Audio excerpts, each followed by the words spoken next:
Matrix. You never really realize you're in the Matrix until you break out of the Matrix. Fact. And, 19 Keys that says something, and I actually looked it up on YouTube, and it's actually true, where they did a research study where they took flies and they put them in a jar, and they put a cap on the jar, and the flies obviously can only fly as high as the cap, the lid. When they took the lid off, they still only flew as high as the lid, even though the lid was off. That's interesting. But what's even more interesting is that when they had children, their children only flew as high as the invisible lid, because they were already programmed that that's only as high as you can go. So, it's interesting, like so many different things when I think about it. And you probably don't even realize these things happen. But you ever heard like parents tell their children, like, you just played yesterday. You just had fun yesterday. You just had a party yesterday. Like, you can only have fun one day out of the week. You can only have a party one day.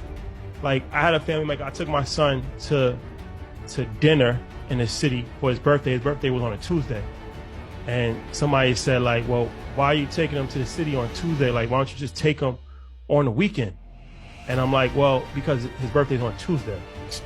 But that's the whole mentality of, like, let's just wait till the weekend because we're working and we gotta get up. Like, I say that to say you really have to break out of the middle class mindset, because it's extremely detrimental. And the most dangerous thing that America ever did was create a middle class. Because when you create a middle class, you create some level of comfort, because you're not in poverty, right? You're not in poverty, so you think that you actually are living the American dream, yet you're not. You're really not.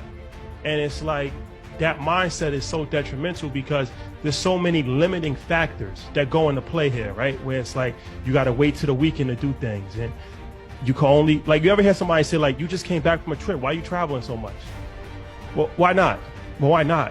Why am I not traveling so much? That's what we work for. Like, you know what I'm saying? Like, why am I not traveling? It's a lot of these things that you have to be extremely careful of the kind of people that you're around, because these kind of limiting words develop habits in your subconscious, and then you feel bad about it. You feel guilty about going on a trip. You feel guilty about going out 2 nights in a row. You feel guilty about going to the city on Tuesday.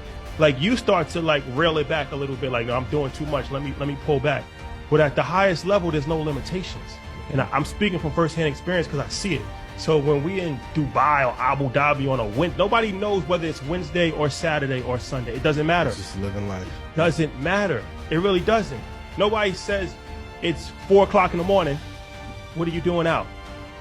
Nobody says it's 6 o'clock, you have to get up.